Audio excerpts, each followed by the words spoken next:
Namaste. He had to be one sect of Christianity, had to baptize Gandhi because they could not deal with the fact that he will not go to heaven according to Old or New Testament or whatever.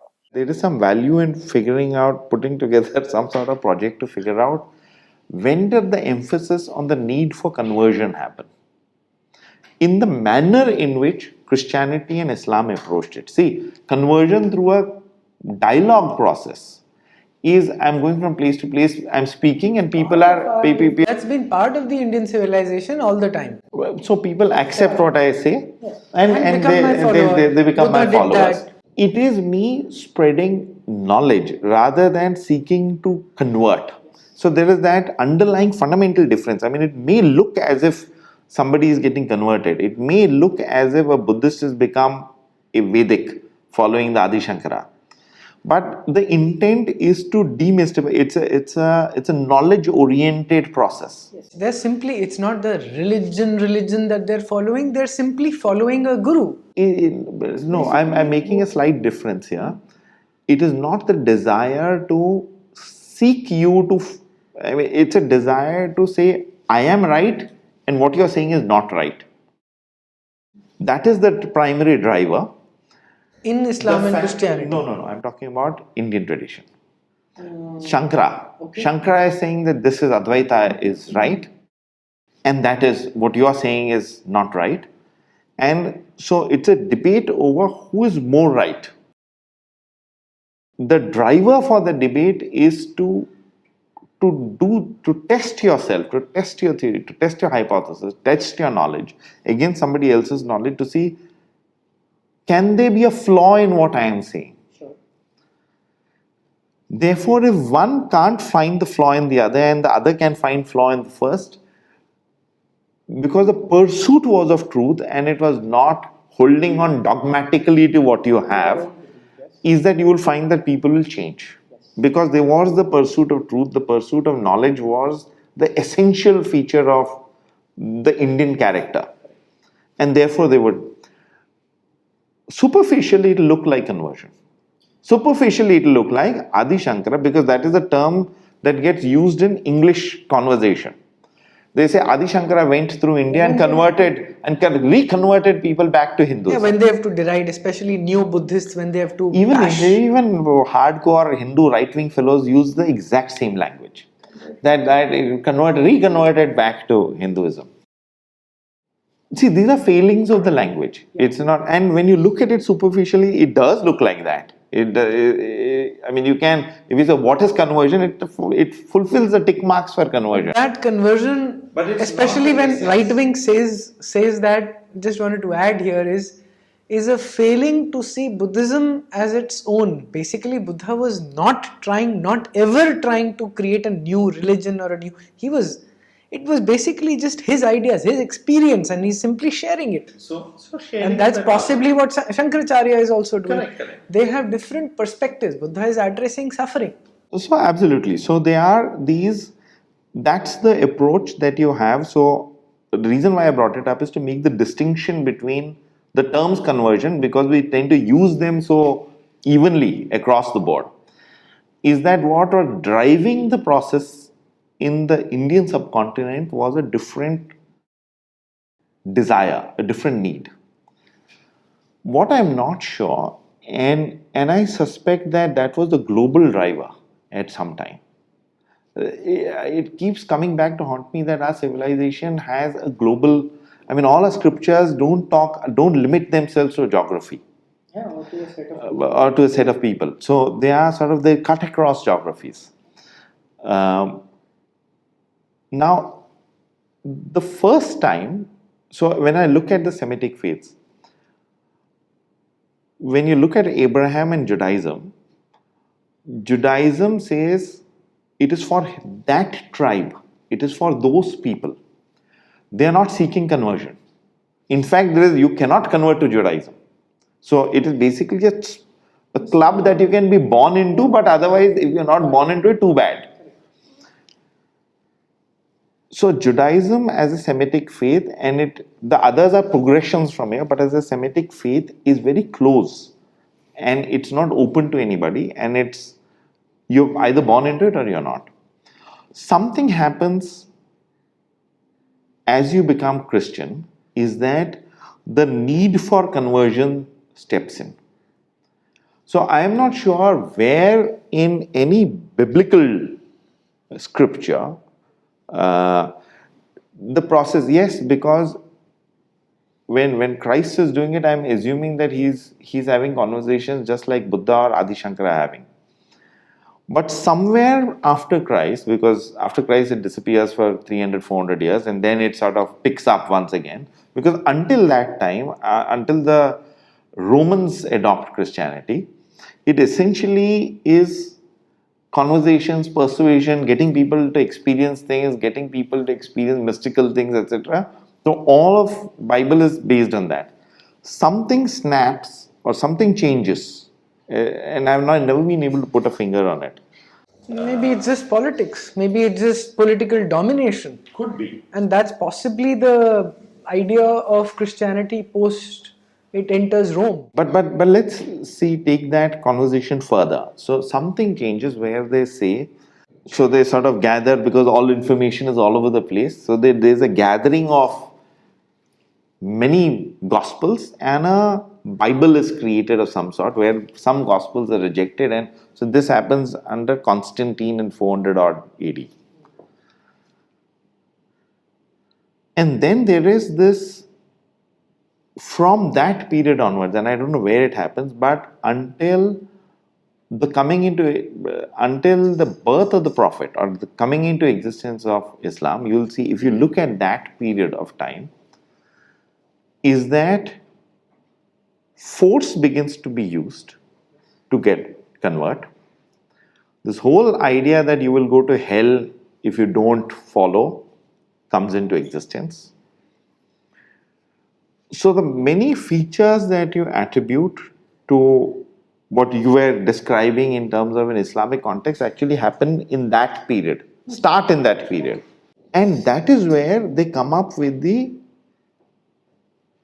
I think there was blasphemy in the past, but here they come up with blasphemy or heresy. And this is where you start killing for blasphemy or heresy.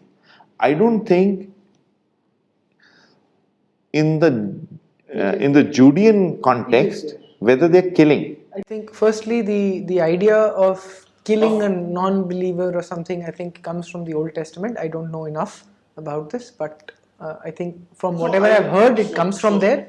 But the Israelis, the Jews, actually just sort of ignore it. You know, this is all scripture which is irrelevant today. That's why I'm saying I'm not sure where it comes, because Judaism can't have conversion.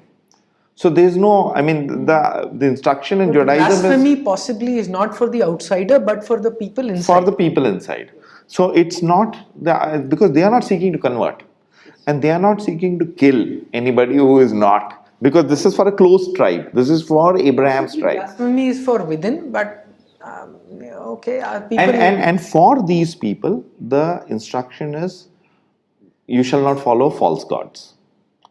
And so if you see the 10 Commandments movie, you'll see how they resurrect a golden calf. It's there in the Bible, but movies are easier to follow. So they put together a golden calf and Moses essentially destroys it. I don't think he kills the people. He destroys the calf, but he doesn't kill the people. So there is a certain approach to how do you deal with false gods in Judaism, and it is not killing. When you come to this period of 400 AD to I would say 650 AD, which is where the Prophet is born, in that period and then beyond, so it continues in Christianity, is that there is this onslaught on if you pick a false god. So what I was describing is this whole desire for conversion and use of force and to demonize the other. And this is now going beyond the tribe. It's actually how do you get these people to accept, and how do you and therefore if you're also religious, you mix your inherent desire as a conqueror to conquer with your desire to force conversion, with the opportunity for loot, rape, and pillage. So all these things come together, and so then you sort of start executing these. So in one space you'll justify it as a religious act. To motivate your troops, you'll describe it as an opportunity. Some people did. I know we've had this conversation around Kef and Taimur Lame. I did see a video by this Saudi guy, Sunni Muslim, and how he hated him because most of the people in the world that he killed were actually Muslims. So there are few of them for sure, and equally there have been fair bit of motivations among a very large proportion of them who actually are basically on a jihad. So what happens is, you as a ruler, what you do is, you just like you'll find a political, you motivate people with what can motivate them, and you try and go for the easiest thing. No. So, see, this is where I tend to differ. The point is not ruling at all. The point is not becoming a good emperor. The point beyond the point is not even to have wealth. Aurangzeb died in penury. Literally, he wasted all the money simply trying to control the nation so that he would convert everybody. So that is one prominent example of. We'll not argue about it endlessly, but Tipu Sultan was in the same category. But there I have a distinction. The question is lust for wealth greater, or the lust for power is greater? I'm not sure if it's lust for either actually, because Aurangzeb was possibly a person who would live in frugality. He would actually, but his lust for maybe, I'm not even sure if it is power for the sake of power. My reading is, or from what I've gathered, is basically it's jihad. It's the lust for ensuring that Islam is established. That is his only motivation. It is not money, it is not power. That may be true for him. It need not be true for many other conquerors. I'm sure it probably wasn't true for Babur, for example, when he came in, possibly. Because he got chased off by another Muslim. So Babur's story is very interesting. So you have this use of force and demonization of the other that becomes an active.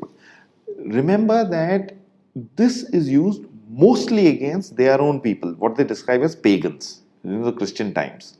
So the onslaught on the pagans by the Christians is very hard. Yes, it's not their own people by any stretch of imagination. Whose own people? It could be your brother. Aurangzeb was imprisoning his father and killing his brother. Own people ka definition. No, own people is geographical. So it's not, you're not invading another land to do this.